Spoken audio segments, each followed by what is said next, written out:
Hey, this is a special episode where we talk to a friend of the show, Jim Rugg. He's got quite a bunch of new stuff out, all Street Angel related. The Image First edition of Street Angels, the Street Angel Afterschool Kung Fu Special is out in comic book stores now for all of $1.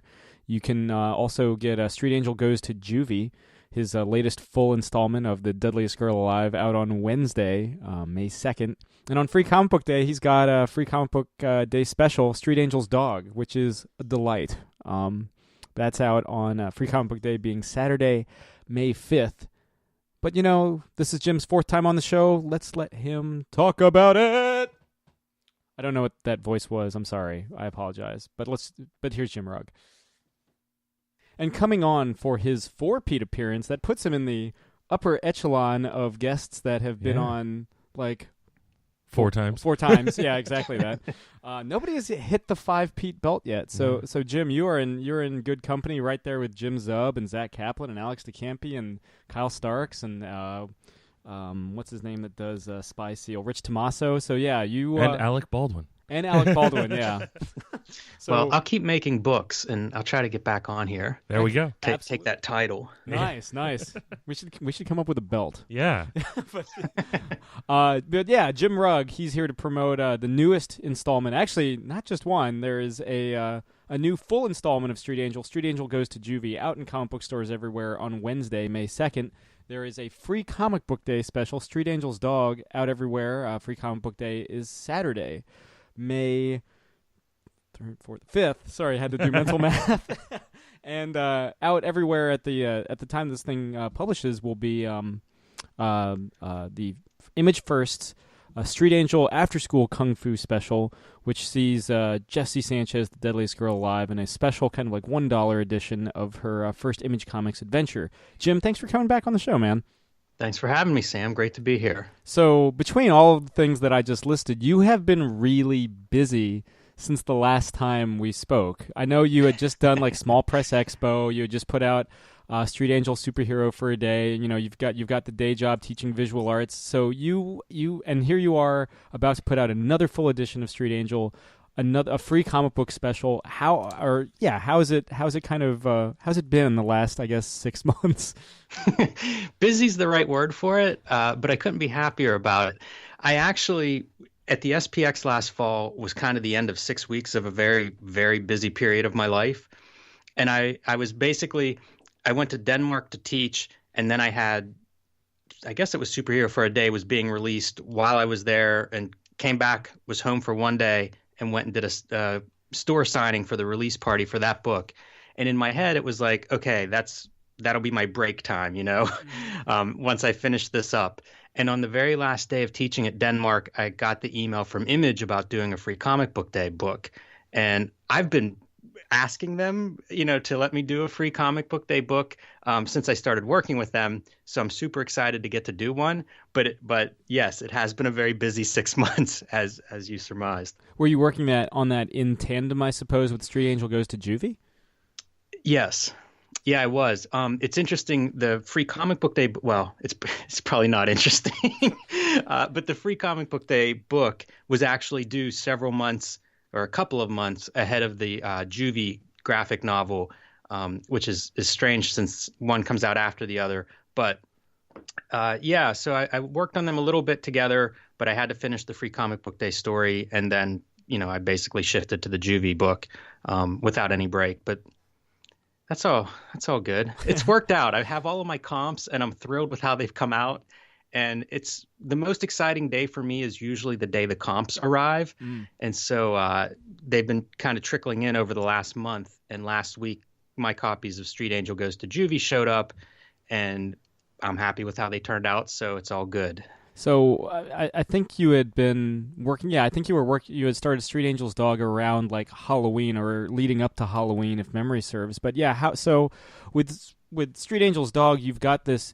It's at once like an excellent primer into Wilkesboro and Jessie Sanchez and her entire world, and the fact that like she is just the baddest mother in Wilkesboro, told from this very kind of like almost like Looney Tunes-esque perspective from her dog and that sort of thing. Was that kind of the goal, to do this kind of like short story where it's a gateway for Street Angel, but at the same time, it's an all new story for longtime fans.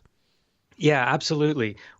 The numbers on the free comic book days it'll be the highest print run of anything I've done, Street Angel or otherwise, up to this point. So we know it's a chance for it'll be the first time a lot of readers see Street Angel.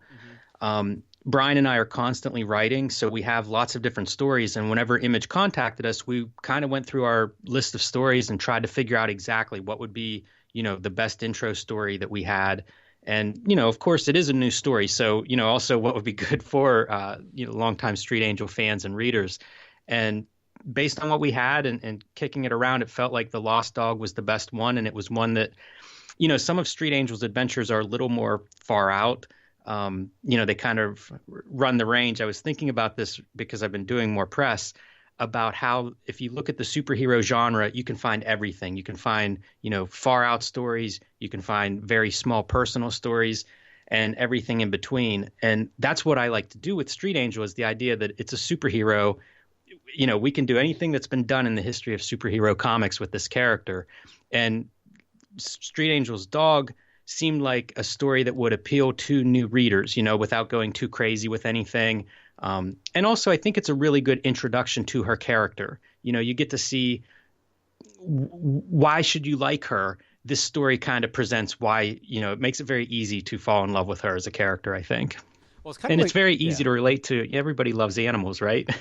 Yeah. Oh, I mean, absolutely. And it might be one of the more none of I don't say this like the previous Street Angel volumes are like heavy and morose, but it maybe is the most lighthearted comedic thing in the Image catalog with the character. And it's almost like greatest hits, because you've got Jesse fighting left, right, and center. You've got Jesse's love of food. You've got it's very much kind of it really is a good primer on the deadliest girl alive. Well said. I'm glad to hear you say that. Now, to kind of shift gears with Street Angel Goes to Juvie, you've kind of got the women in prisons kind of exploitation feel, but something that really surprised me from Jump, when you see a story like, X goes to jail, or X goes to, I guess Ernest goes to jail is the first one that comes to mind, but any character that huge goes... influence. Yeah, huge. If only she got the electric powers like he does when he goes in the chair, but... So good. It's easily the best Ernest film. Yeah, I would agree with that. That's why it's the only one I own on Laserdisc. Oh, there you go. but I was very surprised how Jesse reacted to being incarcerated. Yeah, and for listeners who haven't read this yet, I think what you're referring to is you expect women's in prison movies are typically gritty, violent, dark. And maybe you expect that from the title of Street Angel Goes to Juvie, but it's a little bit different, her experience there, and that's something that often we'll think of like a concept, and then we start to just write scenes and ideas of what does she do in Juvie? How does that go? Does she go find the biggest girl there and claim her stake in the yard or whatever? But once we started writing it and started thinking about it, it was this is kind of a step up for her. She's living in dangerous, dirty, abandoned buildings with no heat and no, bad roofs and all this stuff. At least in Juvie, it's warm, it's dry, she gets food. From her point of view, it's kind of good, and usually when she's out on her own, she's constantly saving the world and fighting villains and helping people out. When she's in Juvie, it's she gets a little time to herself. And nobody's going to mess with her, especially at least after the first person, no one's going to mess with her. Yeah. I mean, so in a sense, it's almost like it's the closest the character gets to a vacation. It's like a club-fed kind of thing. Yes. Yeah. Summer camp for Street Angel. Yeah. So it kind of, you've effectively subverted the entire both expectation and genre with this entry, which I found very, it definitely caught me off guard. In a good way. I was just oh. And then, I didn't have to think that hard about it, but it's oh, no, of course, she gets 3 square meals a day. She's got a bed. She's got she's in an educational system where she excels. It's everything that Yeah, it makes perfect sense that the character wouldn't see it as a punishment. It's like when Marvel would ever put the Punisher in prison. It's like an all-you-can-eat buffet for him. He's just like, all right, this is fine. It's a perfect analogy. So yeah, I mean that was something. And with this, every Street Angel book is kind of like an art project in and of itself. You've got the trading cards with the Street Angel gang. You've got the superhero mock-ups with Superhero for a Day. You've got the little flyers for like the Sadie Hawkins dance and all that for After School Special. When you're creating something like the official forms, I'm trying to think what the term would be for when you're admitting somebody into a prison or into juvenile detention centers. Like, was that just you typing up like mock-ups and then kind of scanning them in when you were kind of creating the book? That's exactly what it was. I'll Google search for whatever reference material I need. So, I just look at a bunch of arrest reports. I don't know exactly. I guess that's what they're called. But, like every police show or movie, they talk about doing paperwork. Mm-hmm. So I just Googled a bunch of forms and I tried to find, and then created my own based on some examples and, add my own notes and hand lettering and basically narrative elements, like how does she get there? The conceit in the beginning is this is the arrest record of where they found her in a donut shop that she had broken into and was eating donuts to the point of passing out. Which must be a lot of donuts for Jesse. Yes, absolutely. And for some of the arresting officers, probably. So it works out, There's maybe more in common there than you realize at first. But yeah, that's exactly how I do it. Like you think, I just look for whatever reference I don't know about. I try to make up as much as I can too, because I want it to have that almost like a cartoon world. So I want, I'm not looking for photo reference specifically. I'm looking more for just ideas, I suppose. With you had mentioned the arresting officers and that sort of thing. I have to ask, and if it's not, I totally understand. But is one of the arresting officers visually based off of Ice Cube? Yes. Woo! Got it. I saw that and I was just kind of like, oh, this is like Friday. Like she's totally getting arrested by Ice Cube. Well, awesome. Like, I'm so glad. Yeah, I love putting little Easter eggs in wherever I can. Like one of my favorite ones is in Street Angel's Dog. Whenever they're running wild and kind of having their adventures, they rob like sausages from the butcher, mm-hmm. From a butcher shop, classic cartoon trope, of course. Yeah. But the butcher is Abdullah the Butcher, the wrestler. Oh, and you see him like yelling at her and shaking his fists, and he even has a fork in his hand. You got to put in. I mean, I know you're big on the wrestling. I'm trying to think what would lend itself, and this is teased in the liner notes to both Street Angel's Dog and Street Angel Goes to Juvie. You've got Street Angel versus Ninja Tech next. Yes. Yeah, that's a very personal story. How did that kind of was it just kind of like you and Brian, who is, because this is, I think, the first After School Special was her against like the school bully, but this is the first mm-hmm. time where you've straight up this is you've name dropped the antagonist. This is like Frankenstein meets the Wolfman level. This is, you've got a clear, it's Ninja Tech. You've got Jessie, the deadliest girl alive, the Princess of Poverty, taking on. Was that just something where you and Brian were like, who is a worthy enough opponent for Jessie? Yeah, absolutely. And it just seemed like the ninja industrial complex would be a worthy opponent. Mm. Was because she fights ninjas quite Wilkesboro is a lot of ninjas. Yeah, I never would have expected that from West Pennsylvania, but I mean, I don't. different circles, I guess. That's how they get you.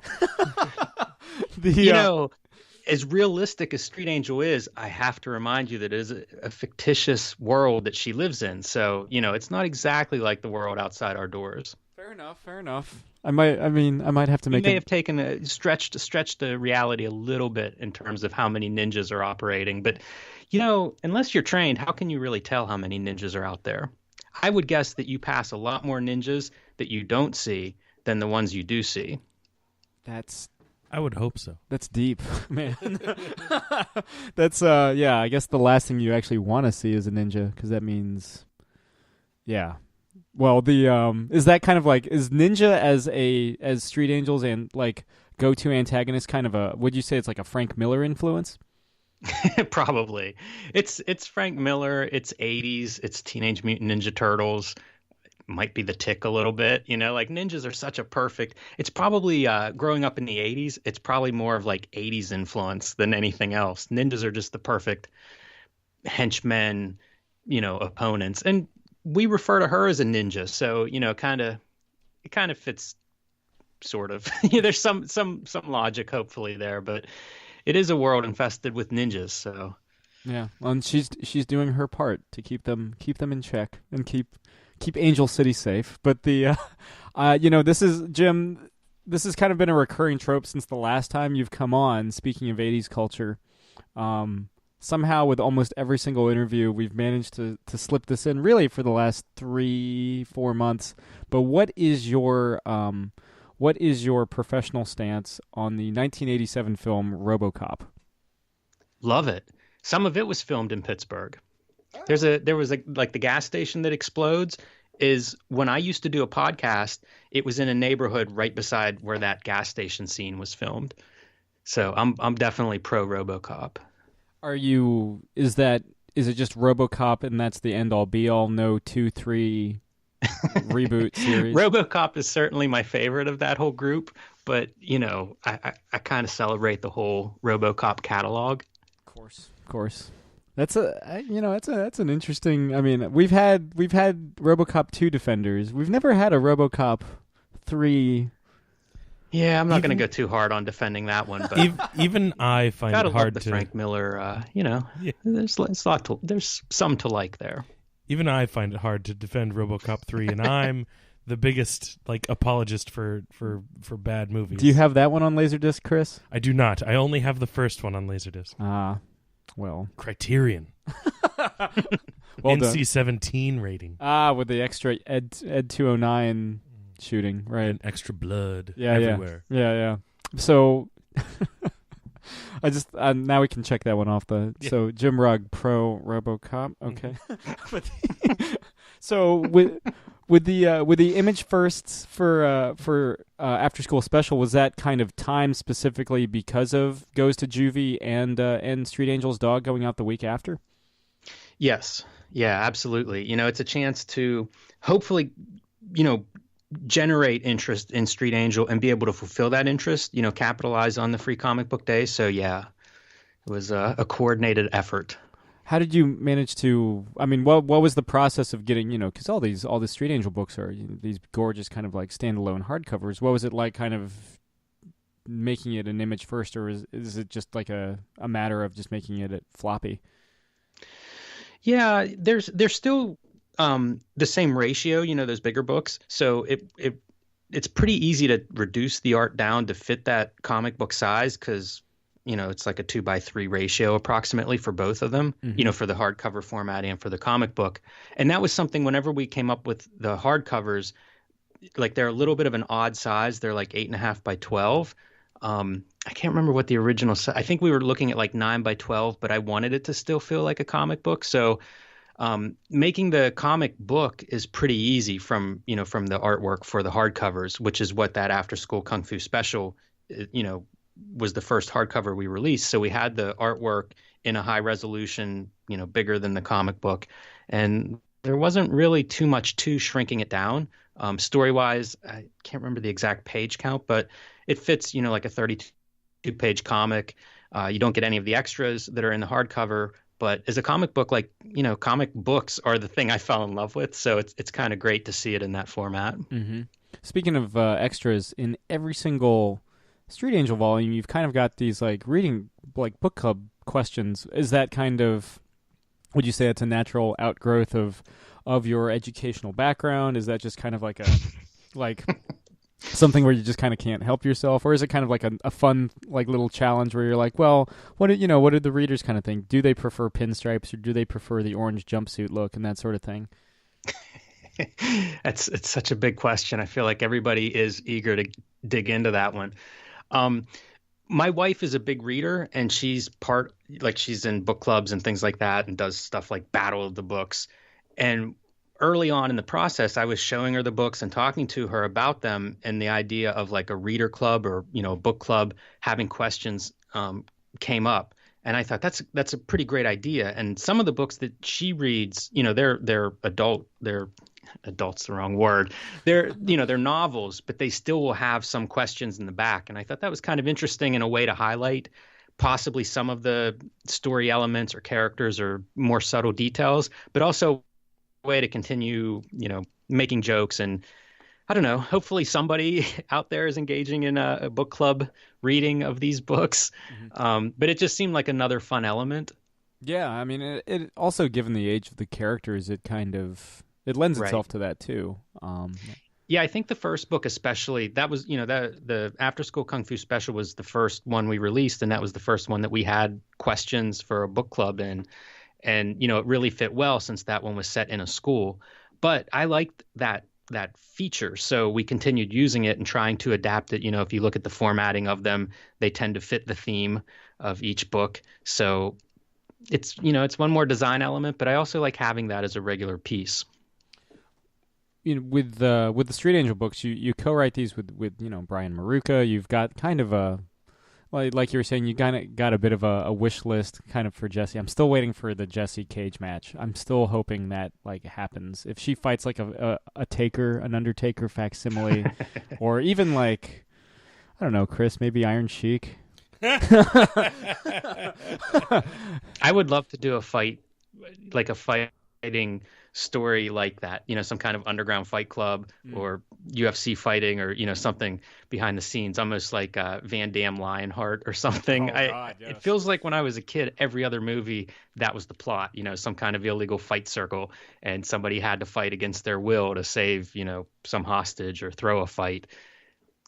So that's definitely something that's on our list. But I think if we did some sort of competition like that, rather than fighting, we might do something like competitive eating, and maybe like underground competitive eating. And it would have all the underground fighting like trope characters, but the difference is like, oh man, don't mess with him. He'll eat blueberry pie faster than anything else. He'll eat you under the table, man. Yeah, very Stand By Me the kind of situation. thing. It'd be great to do like a 300-page manga-esque sort of showdown. Yeah. I don't know how much manga you guys read, but there's a lot of manga that's built that way. It's almost like fight comics, except it's around ping pong or basketball or something, but it's just so heightened, and you get that almost video game quality of like, this is the opponent this time, and you get like their special moves and their strengths, and how are we going to defeat this enemy? I think that'd be really great to do, but we're not there yet. David, that's a complex story, so we have to continue to develop as cartoonists and really be on our A game to tackle something like that. That's the pinnacle right there. My one of my friends is David Brothers, who used to be brand manager at Image. Now he's editor over at Viz. He's reading some manga where it's a basketball manga, but like they frame every like basket or like slam dunk like it's a Fist of the North Star punch, and it's just like, oh my god. That stuff is so up my alley. It's one of those things I really love about manga and the way it kind of interprets genre. I think that is fantastic. But I'm curious because Brian's a co-writer on this. All this the first time I've actually asked you this, and the 4 times you've been on. What is your collaborative process like? We do a lot of writing in shared documents, like on Google Drive. We try to keep them kind of broken out into concepts, and then we just add to those. And we meet regularly, like maybe once a week we'll meet. It's a different dynamic than emailing back and forth snippets of ideas. Sometimes one of us will have an idea that's almost completely fleshed out, and here's the beginning, middle, and end, and let's go with it. Sometimes we'll have some great idea for a scene or a concept, and then pass it off to the other person. So it's pretty organic. I always say that, like, and I get them confused, but I tend to be either right-brained and he's left-brained, or vice versa. So our processes are very different, and it works well when we get to a point of like, I don't know what else to do here. I like this setup, but I'm not sure where to go from here. We pass that back and forth. And because we have these different approaches, often the results, at least I'm very happy with them. I assume he is too. He tends to be as critical as I am. So, and we've been working together for, probably since like 2001 or 2002. So, there's a high level of trust there. And I don't know. It's relatively organic. So from story to story, the process may change a little bit, but it involves, a lot of back and forth uh, over email or in person, usually both. And then we essentially write it like it's a short story. And I want it that way so that I kind of know exactly how everything fits. And then once we have it written and we're happy with beginning, middle, end, and structure, I'll take it and break it into a comic book script. Knowing approximately what page count we have to work with, I'll kind of go through and be like, okay, this is about half of the story, and I just keep breaking it down until I get down to panels. And we continue to meet and go over those. Sometimes we do readings. It's a little different for each one, but that's basically it. It's just trying to, come up with ideas and then edit those and fit those into a space that makes sense and that we think is effective. I'll give you an example of that.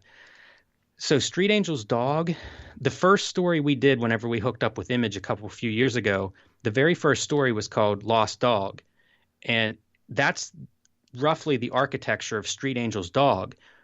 But it was the first story we did after almost 10 years of not working on the character. And I liked some parts of it. We liked some parts of it, but we couldn't print it. Like we weren't happy with it enough to publish it. Like we finished it, and Image wants you to do a number of issues before you release one or before you solicit one. So after that, we did another story and we're like, oh, this one's great. This is the one we should release first, and then we did another story, and it was like the new story is almost always your best story. I think that's how I usually feel. So by the time we had gotten several stories into this new Street Angel, that first story just wasn't good enough. And so whenever it came time to do like a free comic book day, there were a lot of elements that we liked. And as we're looking at the different stories that we have, we kind of looked at that as like, well, if this is the concept and we just rewrote it and then I'd redraw it, or, I'd draw it from the new script, maybe this is the strongest idea that we have. And I think it was. So we ended up going through that again. And, it's just a series of like drafts is the way I view this. And that first version of Lost Dog was kind of like a draft. We probably changed about half of it for the Street Angel's dog in terms of story. But yeah, I mean, it's, we talk about what works and doesn't and try to make the parts that don't work, try to make them better. So it's just kind of like just constantly passing the baton back and forth. Like you were saying, it's a very organic kind of thing. It isn't kind of you guys develop the story in a vacuum and then you just kind of go with the art. Right. Absolutely. And even whenever I'm doing the art, then I'm passing that to him because so much of it changes. Like we write it together and I really don't feel like I know the story until it's almost finished with the art. I mean, so what happens is you start drawing it and it's like, it can change direction. Like once you see characters and you see them kind of moving around the page, sometimes what you had in mind in the script doesn't work the way you intended and you make adjustments. Hopefully what we end up with is better than the original intent. And sometimes it's not and you redraw it, but yeah, it's, we tend to continue to revise on each step. Now, I know you've kind of, this is some months after actually it's 6 months after the fact as well. I feel like it happened right after the last time you were on the show, but I know there's been a lot of people that have reached out to you about this. There was a character on Stranger Things Season 2 that was basically, I mean, there's a bit more. She's certainly not played for laughs. But it's, for all visually speaking and skateboard speaking, it's pretty much, there's a very Street Angel-esque character in Season 2 of Stranger Things. I was wondering what your thoughts were on that and if you had kind of heard anything from, I don't know if you had heard anything from like Netflix or the Duffer Brothers, but yeah, just kind of what your thoughts and experiences with seeing a badass street skateboarding red-haired girl of a certain age has been. For legal reasons, I don't think I can say anything else about that. Okay. I'm just kidding. there's nothing going on there. I have not heard anything even checking from the the Duffer time Brothers. code so we could delete that out. But I enjoyed Stranger Things, so I was delighted to see that character show up. Hey, I'm a fan of that show, so who knows? Maybe somebody on the show is a fan of Street Angel too. Yeah, I mean that was just kind of like one of those like moments where watching that kind of happen from Jump was like, oh my god, it's Street Angel. Like all we need is like replace the Demogorgons with ninjas. And though I feel like there's moments in Street Angel's dog, and feel free to correct me if I'm wrong, Jessie's straight up fighting like demons too. She's not just fighting ninjas. There's like red-handed things. Yes, that's true. She's fighting some kind of monsters in a subway tunnel. With the help of her dog. Together they're fighting something. Of course. I remember the last time you were on, you mentioned her friend Lilith is the daughter of Satan. So maybe we'll finally get that Street Angel Goes to Hell, the final Friday. Yeah, see, that's another one of those story ideas that I'm pulling for. So yes, I think at some point she'll probably find her way into hell. And she'll probably, she'll think it's at least warmer than Wilkesboro. So. That's true. She may have a new spin on hell. Yeah. I'm trying to think what food would be in the netherworld, if any food at all. Wings? But would they be good wings? They'd be kind of hot. Spicy, yeah, sure. So, suicide wings. Yeah. You have to sign a release before you eat any of them. Yeah, so you can't sue Satan, of course.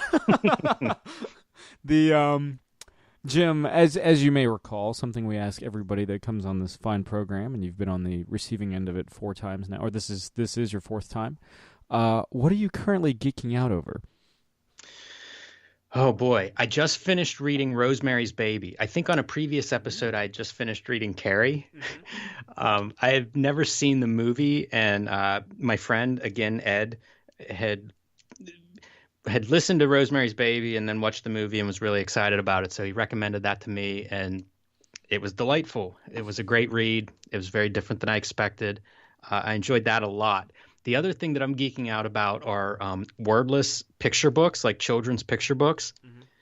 I came across one called My Museum by an artist in Hong Kong whose name I'm not going to remember right now on the spot, of course, although I did post about it on my Instagram. So if somebody listening wants to track this down, you could find it there. But it's a wordless picture book. Each 2-page spread is like one big image, and it's about this kid that goes to a museum with, I guess, his mother. And it's a day of visiting the museum. And it's really interesting because, like, in terms of it being a day, it starts out in the morning, and now and then throughout the book, he'll pass a window and you'll see like the light changing. And by the end, it's evening and then nighttime as they're walking home or going home. And it goes back and forth between like art on the walls that everybody's looking at, but then also observations that the kid is making. So at one point he's like fooling around sitting on a bench and looks under it. And then the next spread is what he sees, which is everything's upside down. He's looking out the window when there's artwork in the background, but he's seeing the stuff going on outside. It's delightful. I like the art a lot. The story's fun. So I posted about it, and I asked, like other recommendations for wordless picture books, which is kind of a weird thing. Like I always wonder, how do you read this to your kid? And I'm not sure how that would work, but I don't have children, so I'm just reading it to myself silently. So it works out great for me. Sure. So I got a list of recommendations, and I just picked up one called Mr. Waffles. It's about a cat who is very selective in the toys that he plays with. Mm-hmm. And what happens is an alien spaceship, a very tiny alien spaceship full of aliens, is like shipwrecked in this cat's house. And so he bypasses all of his regular toys and finds this little spaceship and bats it around and plays with it. And the perspective shifts between like what would be a normal, like looking around your house and seeing your cat, playing with its toy, to the inside of the spaceship from the point of view of these tiny little aliens that are terrified. And the cat's this giant monster that's, threatening their lives.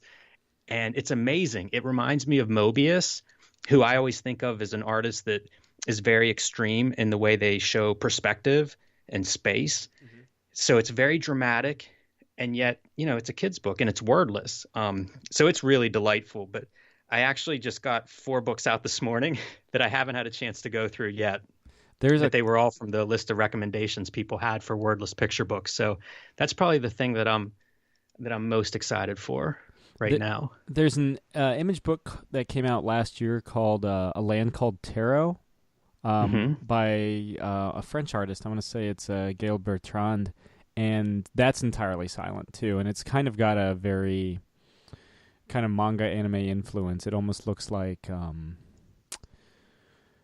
trying to think what the name of that artist is, but it definitely has that kind of like 70s 80s manga type visual style. So I definitely recommend that. And I feel like, I don't know if you've read this. Sounds good.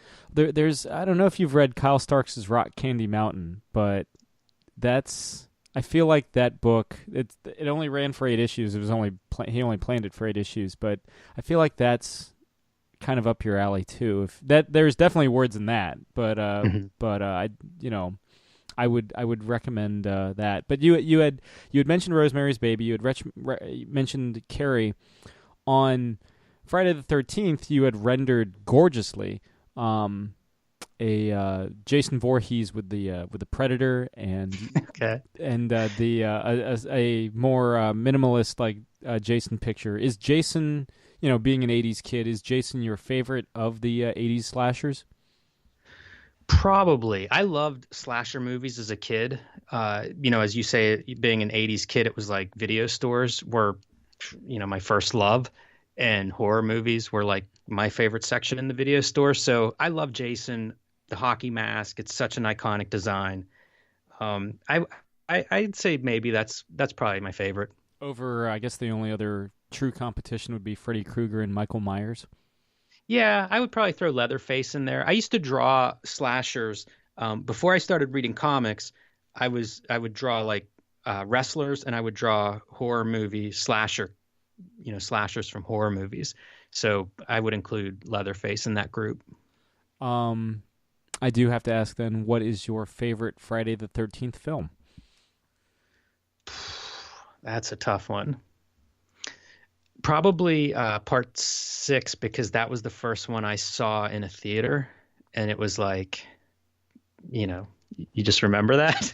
Well, that's like, they bring them back to life with electricity. That's the first one that gets supernatural. Yeah.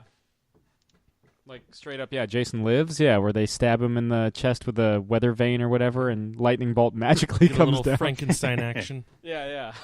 And it also has the James Bond intro, because it zooms in on his eye, and Jason does the like a parody of the James Bond bullet. Oh, the pistol whip or pistol shot. Yeah, but with slashing. Yeah. with his machete. It's been a while since I've seen it. Now that you guys are talking about details, it makes me want to go back and rewatch it. I actually just recently wrapped up a side podcast where I watched every single one, and then like did a film essay episode on each one. And what was your favorite?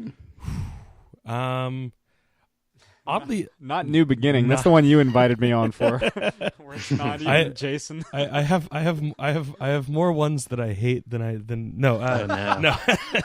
No, actually, Takes Manhattan. No, not Takes Manhattan. It's oddly I enough, like Takes Manhattan. That was another one that I have fond memories of seeing in the theater. It's fine. He's only in Manhattan for about 10 minutes, but it's fine. I always forget that going into it. I'm like, oh, Jason Takes Manhattan. He's in New York. And then I get there and I'm like, he's on a boat for most of the movie. Well, it's very Dracula. Yeah.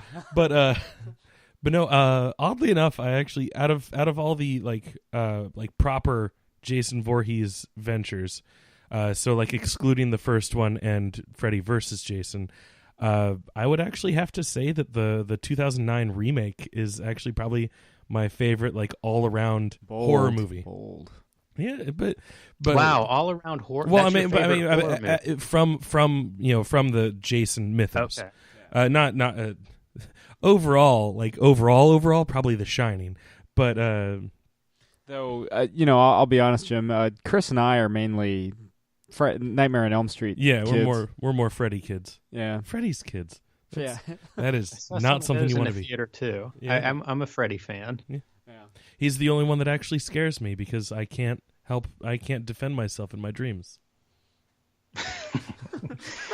I remember Marvel published like a magazine, Nightmare on Elm Street, a couple issues, and I think Steve Gerber might have written it. Oh, nice. Was it what's his name?